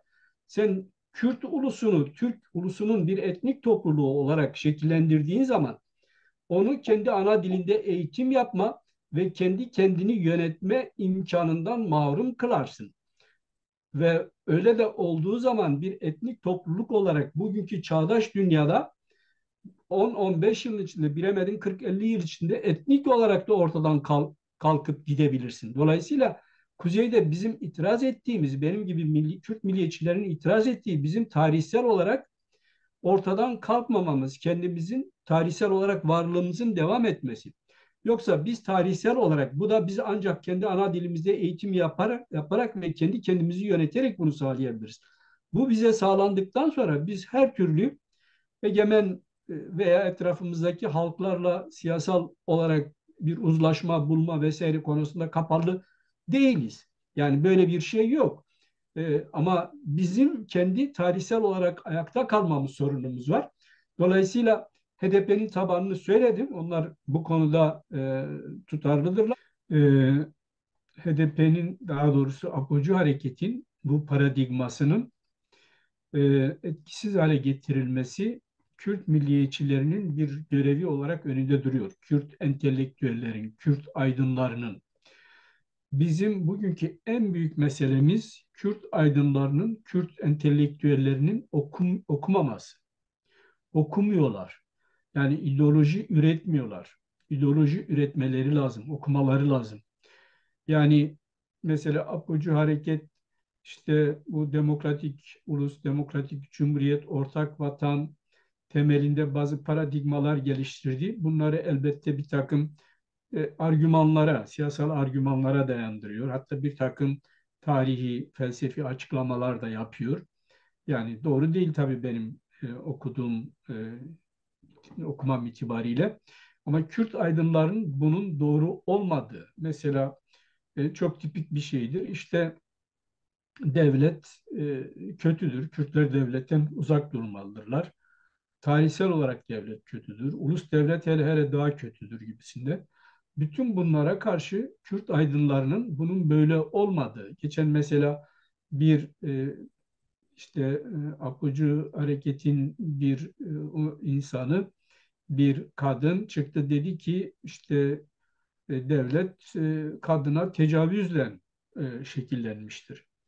Yani oysa böyle bir şey yok. Yani tarih itibariyle böyle bir şey yok. Aksine devletin kuruluşu yani tarihte ilk devletin ortaya çıkışıyla birlikte kadın daha iyi bir noktaya gelmiştir. Daha yani daha devlet yokken kadın öldürülmesi, e, avcı toplumunda kadın öldürülmesi çok daha rahat bir olgu durumundadır. Bütün bunlar tabii ki uzun tartışmaları gerektiren şeylerdir Yani ama bir örnek. iktidar olmayla paralel bir şey değil mi bu sonuçta? Yani erkek egemenliğinin yaratmış olduğu o ulus devletin sahipliği dolayısıyla bazı şeylerin dışlanması gerekiyor. İşte dinlerin de etkisiyle kadının ikinci vatandaş olma, ikinci konumda olmasının getirmiş olduğu bir şey var. Ama aynı bahsetmiş olduğunuz paradigma bugün kadın öncülüğünde en azından görebildiğimiz kadarıyla dünya kadınlarıyla da entegre olabilme çalışmaları yapıyor. Yani burada bir tezatlık yok mu sizce? Bu ikincisi çok olumlu bir şey. Yani Apıcı harekette benim olumlu gördüğüm noktalardan biridir. Yani kadını siyasi alana çıkarması. Fakat ne derece, tabii kendilerinin tarif ettiği gibi özgür kadın olup olmadığı ayrı bir tartışma konusudur. Fakat yine de Kuzey Kürdistan'da kadını siyasal alana çıkarması bakımından olumludur. Fakat benim tartıştığım nokta şu. Yani onlar mesela ulus devlete karşı dururken veya devlete karşı dururken şu argümanları getiriyorlar. Yani devlet kadını ikinci plana itti. Erkek egemenliği altına koydu. Bu böyle değil. Şöyle bir hayal vardır. Yani bunlar dediğim gibi çok geniş konular olduğu için şimdi hepsine giremeyeceğiz. Sizin programınız buna Ya yetmediği için, ama başka zaman isterseniz bu devlet konusunu özel olarak açıp konuşabiliriz. mümkündür hocam. Evet. Yani şöyle hayaller var. İşte avcı ve toplayıcı topluluklarda herkes eşitti. Kadın da çok eşitti. Hatta anaerkil toplum biçimleri vardı. Yani kadınların egemen olduğu toplum biçimleri vardı. Bunlar doğru şeyler değil. Bunlar tamamıyla kurgudur. Kurgu olarak bir dönem sosyalist hareket ve feminist hareket kullandı. Bunlar doğru değil. Doğru olanı ikincisidir. Yani devletin ortaya çıkışı toplumda bir ilerlemedir. Kadının konumunda da bir ilerlemedir. En azından can güvenliği bakımından bir ilerlemedir. Yani tabii ki bunlar göreceli ilerlemelerdir. Göreceli. Evet. Ulus devlete gelince, ulus devlet kadının tarih sahnesine çıkışının yegane ve bir nedenidir. Yani ulus devletle kadın tarih sahnesine çıkmıştır. Ulus devlet olmayınca kadın kadar tarih sahnesinde kadın yoktur. Bugün Apocu Hareket'in kadını tarih sahnesine çıkarması da ulus devlet ve milliyetçi ideolojinin sayesindedir. Yani yoksa çıkamaz. Yani bu bizim çağdaş uygarlığımızın ortaya çıkardığı bir şeydir. O da milliyetçilikle çıkmıştır. Çünkü ulus devlet şunu söylüyor, yani bütün insanların eşit, özgür ve kardeş olduğuna dair bir şey vardır. E, Argüman var veya Bu ideal var teorik ve olarak ama böyle hocam. Yani öyle olmasaydı e, Alman faşizmi, İtalyan faşizmi ve bugün Türklerin ısrarla sadece Türk tebaasına bağlı kalarak yaşanması, dolayısıyla da bu bahsetmiş olduğunuz ulus devletin de olumsuz yönlerinin toplumsal olarak yaygınlaştığını da bir kanıtı, veya ne bileyim Azerilerin Azerbaycan oluşma sürecinde Kürtleri yok etmesi veya Ermenilere karşı tutumları, yine Ermenilerin yani Kızıl Kürdistan'ın yok oluşu evet, diyelim mesela. Mesela halk sürecinin yok olması. Dolayısıyla da yeni bir paradigma gerekmiyor muydu? Şimdi işte demokratik ulus dediğimiz bütün halkların bir aradalığı, ama bahsetmiş olduğunuz dilini, kültürünü, yaşamsal değerlerin tümünün de yaşayacağı bir alan. Buradan da hareketle yani bu paradigma eğer uygun değilse Kürtlere, e, muhalif dediğimiz kesimlerin bu paradigma karşılığında ne yapıyor? Kürtlerin o bahsetmiş olduğunuz milliyetçilik değerlerini nasıl ayakta tutuyor? Ki yani demokrasi olarak e, yaşanıldığı söyleniyor Türkiye'de. Dolayısıyla bu demokrasi içerisinde sizin bahsetmiş olduğunuz apocu paradigma iktidara ortak olma sürecine kadar geldi parlamentoda. Ama bir başka boyutumuz var Kürtler olarak, aynı eşit değerde tabanla Türk partilerinde parlamentoda yer alıp milletvekili olan Kürtler de var. Yani bunu muhalif kesimler olarak mı ele alacağız? Milliyetçi olmayan Kürtler olarak mı ele alacağız? Nasıl değerlendiriyorsunuz bu konuda? şimdi tabii birkaç soru üst üste oldu. Önce Evet. şunu söyleyeyim. Ulus devlet öncesinde de işte yok etme, ortadan kaldırma, halkları, toplulukları, etnik toplulukları ortadan kaldırma vardı. Ama o dönemde işte dinler bir parça koruyucu rol oynamakla birlikte ulus devlet döneminde bunlar çok daha iyi bir hukuka kavuştu. Çok daha pozitif bir hukuka kavuştu. Ve demin söylediğim gibi kadınlar tarih sahnesine çıktı ve kadınların hakları bugün temel hak ve hürriyetler itibariyle kadınların hakları ulus devletin getirdiği paradigma, getirdiği idealler temelinde gerçekleşiyor.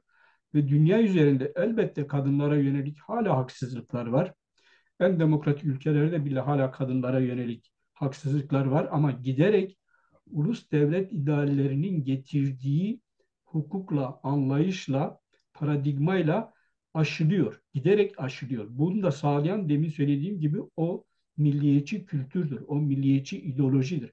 Böyle bir ideoloji olmasa bu sağlanamaz. işçi hakları da öyle, alt sınıfların hakları da öyle. Haklar sürekli kazanılıyor ve bu milliyetçi ideolojinin sayesinde. Mesela sosyalizm dediğimiz şey de böyle. Yani ezilenlerin ideolojilerinin hayat bulması, işte dışlanan kadınların ideolojilerin hayat bulması, bunlar hepsi milliyetçilik sayesinde oluyor ve gerçekleşiyor da giderek toplum ileriye doğru gidiyor. Bunu böyle görmek lazım. Şeye gelince Kürdistan'da işte yani işte APOC hareketinin neredeyse iktidar ortağı olduğu falan, bunlar doğru değil. Yani onların parlamentodaki durumlarının hiçbir şeyi yok. Hiçbir sömürgeciliğin tasfiye edilmesi bakımından bir fonksiyonu yok orada. O çok doğru bir tespit olmaz. Yani e, siyasi olarak tabii ki Apocu hareketin bir Kürt hareketi olarak siyasi olarak belli bir oy alması, bir siyasi bilanço ortaya çıkarması bakımından anlamlıdır. Bunu doğru olarak kullanmış olsalar bu çok anlamlıdır, iyidir de. Ama parlamentoda gidip Kürtlerin haklarını savunma veya Kürtlere bir takım haklar kazandırma, bu mümkün değil. Bu orada bir manipülasyondur. Hani bunu HDP'li vekiller kendileri bunun farkında, kimisi farkında veya kimisi farkında değildir. O başka bir şey ama Türkiye Cumhuriyeti Devleti pekala bunun farkındadır. O bir entegrasyon çalışması olarak yapılmaktadır o iş. Ben hani parlamentoya gitmesinler demiyorum, gidebilirler. Pekala parlamentoda da bir takım faaliyetler yürütebilirler ama oraya gitmiş olmakla gerçekte Türkiye Cumhuriyeti Devleti'nde herhangi bir değişiklik, Kürtlerin temel hak ve özgürlüklerine yönelik herhangi bir değişiklik gerçekleştirmeleri mümkün değildir. Temel hak ve özgürlükler itibariyle söylüyorum. Değiştiremiyorlar da, yani yıllardır gidiliyor. Diğer partilerin şeyine gelince, şimdi Kürdistan'da şöyle bir durum var. Yani bu bütün sömürgelerde böyledir. Biz biraz Kuzey Kürdistan'ı konuşuyoruz şu anda. Bütün sömürgelerde ta kurtuluncaya kadar %20 oranında bir işbirlikçi tabaka oluyor. %20, 25 konjektüre göre bunlar bazen yükselir, bazen düşer. Ama kurtuluş anına kadar bu böyle bir tabaka hep olur. Onu bir tarafa bırakırsan geri kalan, tabii ki yani bence bugün HDP yer yer yani %50'leri de aşıyor ama ortalama olarak %40 ile 50 arası zaten. Dolayısıyla geri kalan bir %30 oy var. Kürtlerin alması gereken, eklemesi gereken. Bu %30'luk oyun bir kısmı tepki oylarıdır. Yani Kürt muhalif hareketleri zayıf olduğu için veya olmadığı için orta yerde şu veya bu şekilde Apocu hareketin dışladığı veya şu veya bu şekilde ideolojik argümanları, yapıları itibariyle ulaşamadığı, mesela diyelim ki muhafazakar bir kesim vardır. Buna Apocu hareket ulaşamadığı için işte AKP ile yer yer, bazen işte o sağcı partilerle hareket eder. Ya da işte Kürt Alevi kesimlerde Cumhuriyet Halk Partisi'nin aldığı bir şey vardır. İşbirlikçiler dışında orada da mesela yeterince o alana hitap edemediği için ya da bir biçimde o alanda problemler oluşturduğu için, yer yer mesela Dersim gibi yerde solla arasındaki çatışmaların yarattığı bazı tepkiler var mesela. Veya işte halkla ilişkilerde oluşan bazı tepkiler var. Bunlar doğal tabii, yani bu tür e, yani doğal derken tırnak içinde söylüyorum, doğal olmasaydı elbette daha iyi olurdu. Ama bu bir başka muhalif hareketler olmalı ki o tepkiler sömürgeci partilere değil, o muhalif hareketlere aksın. O zaman çok daha sağlıklı olurdu. İşte maalesef bizim problemimiz ikinci, üçüncü, dördüncü bir muhalif hareket, ideolojik olarak güçlü, siyasi olarak çekim merkezi olabilecek muhalif hareket olmadığı için Kürdistani, Kürt milliyetçisi, Bu aydınlardan mı kaynaklanıyor? Halk mı henüz o şeyi kavrayamadı sizce? Yani nasıl tanımlayacağız bunu? bu şundan kaynaklanıyor. Yani dediğim gibi Kürt aydınları 1970'lerde edindikleri kavram ve kategorilerle hala düşünüyorlar ve yeni okumaları yok, yeni ideolojik üretimleri yok, yeni siyasal projeleri, perspektifleri yok. Dolayısıyla bu bakımdan bir boşluk var. Bu böyle bir boşluk olduğu için de bir siyasi hareket gelişemiyor. Yani demin söylediğim gibi senin bir siyasal hareket geliştirme için yeni bir siyasal kültür ortaya koyman lazım.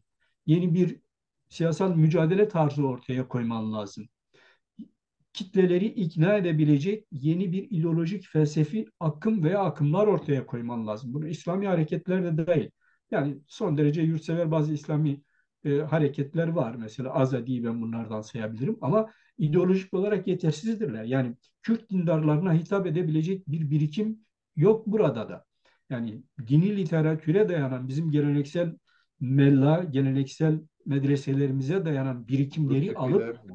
alıp çağdaş ölçülerde yorumlayıp topluma sunan ve böylece hani Kürt gençliğine, İmam Hatipli mesela gençler var. Yüz binlere varıyor artık bunlar Kürdistan'da. Bunlar hepsi bir biçimde AKP ile angaja oluyorlar. Çok azı muhalif duruyorlar, mesafeli duruyorlar bir şeylerin farkına varınca. Ama mesela bu alanlara onlar hitap edebilir. Örnek olsun.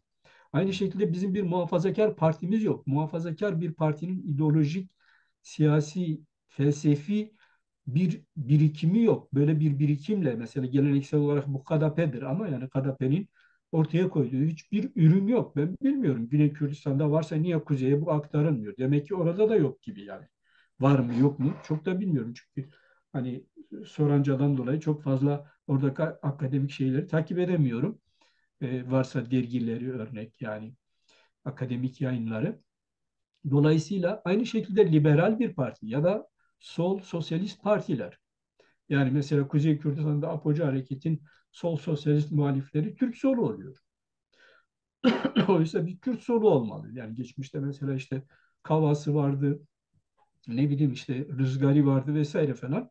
Ama şimdi bu hareketler orta yerde yok. Çünkü dediğim gibi ideolojik olarak kendilerini idame ettiremediler, yenileyemediler, e, güçlenemediler. Yeni bir siyasal hareket, yeni bir kültür ortaya koyamadılar. Mesele oradan kaynaklanıyor. Bunun Peki. yapılması lazım ve bunun için de yine vurguluyorum. Kürt aydınlarının okuması lazım. Ben şuna kanaat getirmiş durumdayım. Kimseye gidip evini kontrol etmiyorum ama sosyal medyadaki atışmalar dışında düzgün felsefi, akademik düzeylere giden bir okumayı Kürt aydınlarının yapmadığını düşünüyorum. Yer yer bazı gençleri görüyorum. Tabii ki hepsine ulaşmam mümkün değil ama sosyal medya üzerinde hissediyorum. Görüyorum. Birkaç tane akademisyenimiz var şu anda. Ve onlar ve yeni gençler, ben esas olarak umudum onlarda. Yani bizim kuşağın bunu artık fazla becereceğini sanmıyorum. Belli bir yaşa da geldiler. Ee, Okumuyorlar da bana göre. Ama Okuyacakları sanırım da sanırım sizin kuşaklarınızın vermiş olduğu bedellerden kaynaklı bugün ben biraz daha farklı görüyorum. Yani tarih anlamında, edebiyat anlamında çok ciddi çalışmalar yapan Kürtler de var. Hani belki Kürtler işte deminki anlatımdan da öne çıkarmaya çalıştım. Hani yeterince sahiplenilmediğini düşünüyorum ben. O noktada da hani siz aydınları ben de üretilmiş olarak aydınlar tarafından üretilenlere halkın yeterince sahip çıkmadığı noktasında bu olaya katkı sunayım. Ve son olarak hocam son bir soru sormak istiyorum. Tabii siz yine soru öncesinde buna dair yine katmak istediğiniz bir şey varsa katabilirsiniz. Mesela son baktığımızda bir taraftan diyorsunuz ki işte milliyetçilik sağlıklı gelişmedi ama uluslararası noktalara baktığımızda e, yine bu apocu paradigmanın daha çok öne çıktığını ve aslında onun baz alınması gerektiği ne dair bazı görüşler öne çıkıyor. Ama sömürgeci devletler bazında baktığımızda uluslararası mesela Cenevre'de, Soçi'de bilmem nerede temsil edilmemeleri için özellikle Türkiye başta olmak üzere Türkiye, İran ve Suriye buna izin vermiyor. Yani demem şu, bir taraftan uluslararası arenada kabul görme noktasına gelen bir paradigma, öte taraftan uluslararası noktalarda temsil görmeyen bir paradigma ile beraberinde giden bir şey var. Yani bu evrilmenin kendi içinde dönüşümü Kürtlere olmayacak mı?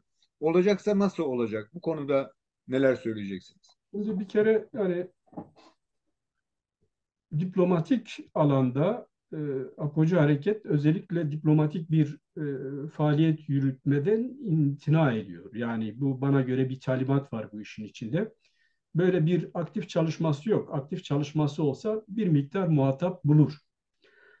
Hatta Rojava bile bu konuda bana göre önemli ölçüde engelleniyor. Çünkü iş Suriye'nin içinde çözülmek istendiği için yeterince ki Rojava çok daha uluslararası alana hitap edebilme imkanları ve gücü var ve aynı zamanda şeyi de var. Yani göz alıcılığı da var. Yani Rojava hitap ederse herkes karşısına geçer, muhatap alır.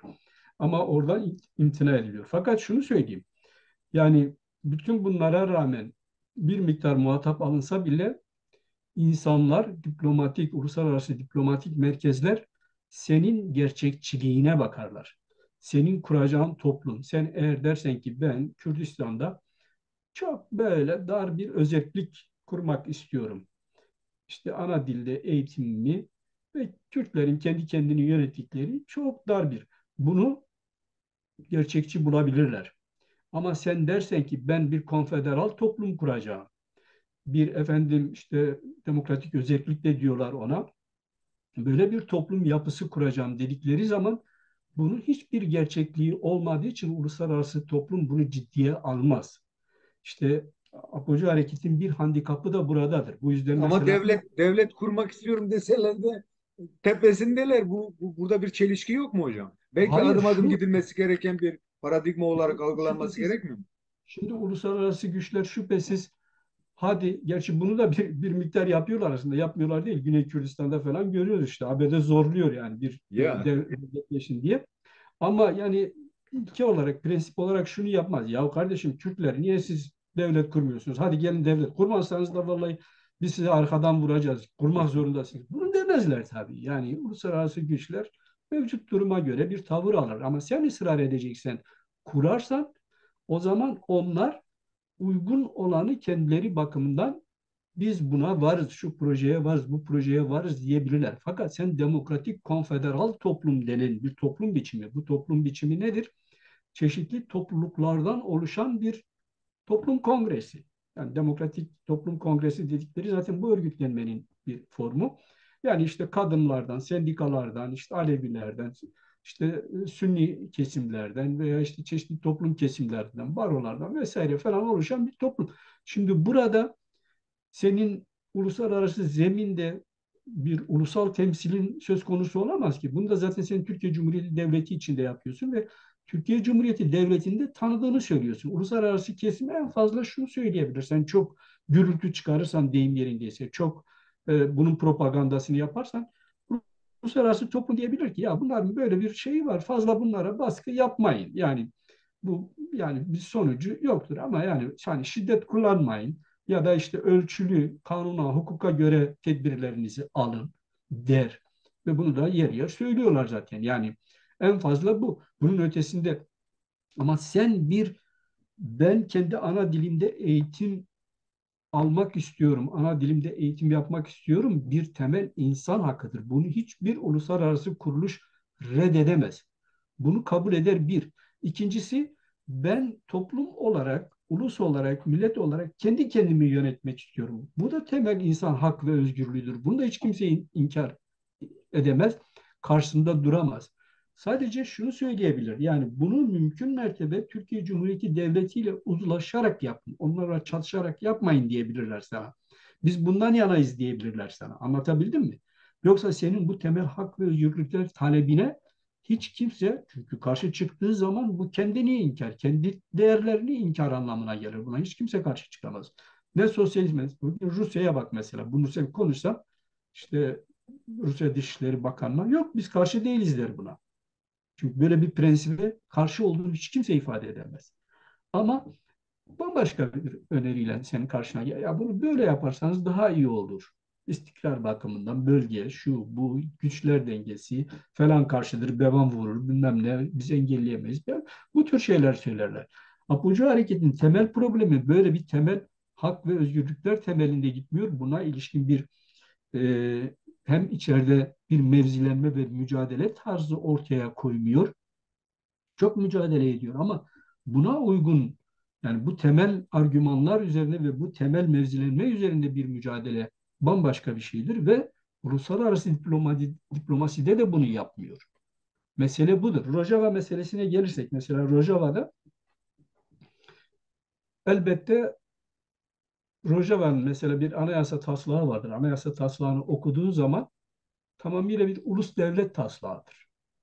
Yani o Apocu Hareketi'nin önerdiği demokratik konfederal toplum projesi yok orada.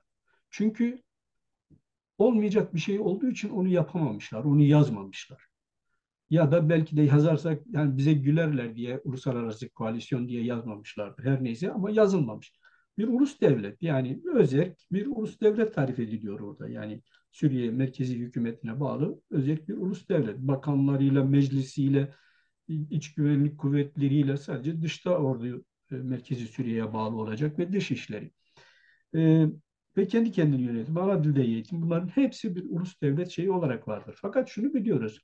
Yani Apocu hareket Abdullah Öcalan'ın paradigmasını orada da dayattığı için ve hala da orada belli ölçüde etkisi olduğu için Rojava'daki yöneticilerin veya bu demin söylediğim projeden yana olanların eli rahat değil.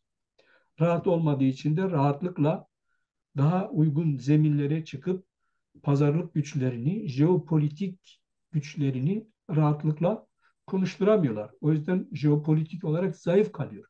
Ama en önemli faktörlerden biri de muhaliflerle, yani kendi muhalifleriyle uzlaşamamaları başından itibaren, muhalifleri kendi yanlarına çekememeleri, o da bir handikap olarak duruyor. Daha büyük bir handikap, Rojava Güney Kürdistan'la birlikte davrandığı takdirde, koordineli davrandığı takdirde uluslararası zeminde daha büyük bir jeopolitik değer kazanıyor. Bunu e, yapmadığı sürece e, uluslararası zeminde, bölgesel zeminde jeopolitik değeri aşağıda kalıyor. Bu da tabii bir faktör oluyor. Yani bu iki şeyi yapsa, daha doğrusu bu üç şeyi yapsa, bir, uluslararası zemine gerçekçi bir projeyle çıksa, iki, muhalifleriyle birlikte davranabilme şeyi, kabiliyeti gösterse ve Rojava ile Başur'la koordineli biçimde hareket etse, inan ki çok şey değişir. Hatta genel olarak bölgedeki dengeler değişir. Hatta kuzeyde de çok şey değişir. Teşekkürler hocam. Ee, Değerli dostlar, programımızın sonuna gelmiş bulunuyoruz. Zerdeş TV e, olarak lütfen desteğinizi sunmaya devam ediniz. Ee, Değerli hocamız Ziya Polat'ı dinledik. Konular çok uzun, derinlemesine yapama, çok yüzeysel ele almak durumunda kaldık. Lütfen sizler de yorumlarınızla katkı sunarsanız yeni bir program yapmak üzere tekrar ben görüşmek isterim hocamla. Hatta söz alayım şimdi sizin yanınızda. Değerli hocam, şu an bitirmiş bulunuyoruz çalışmayı. Son olarak katmak istediğiniz, anlatmak istediğiniz neler var? Son sözlerinizi de alayım, ondan sonra kapatacağım hocam. Vallahi son sözlerim şu: yani Kürtler, Kürt aydınları, Kürt siyaset insanları, Kürt akademisyenleri, özellikle 25-40 yaş, 45 yaş arası Kürt akademisyenleri, eğer Kürtlüğün tarihsel olarak e, tarih üzerinde kalmasını istiyorlarsa, yani Kürtlerin tarihten silinip ortadan kalkmasını engellemek istiyorlarsa, kesinlikle milliyetçilik üzerinde derin çalışmalar yapmalıdırlar bütün boyutlarıyla. İslami, sosyalist, muhafazakar, liberal ve bu temelde kendilerini donatmalıdırlar. Bunu yaptıkları takdirde yeni bir Kürt siyasi hareketi veya da mevcut olan Kürt siyasi hareketini rahatlıkla olumlu yönde değiştirebilirler ve bu da Kürtlerin kurtuluşunu getirebilir. Çünkü Kürtlerin şu anda ulusal olarak bir problemleri yok. Son derece politik bir toplumdur. Kürtlerin %70'i, 80'i ana dilde eğitiminden yanadır ve kendi kendisini yönetmekten yanadır. Bu dünyada çok az ulusta olan, bu kadar baskı ve zulme rağmen, bu kadar asimilasyona rağmen var olan bir şeydir. Dolayısıyla temel mesele Kürt entelektüellerinin ve siyasetçilerin kendisini donatması, yeni bir siyasal kültürle yeni siyasal hareketler oluşturmalarıdır. Teşekkür ediyorum. Teşekkürler hocam tekrar katkılarınızdan dolayı. Çok sağ olun. Kendinize iyi bakın. Görüşmek üzere. Sağ olun.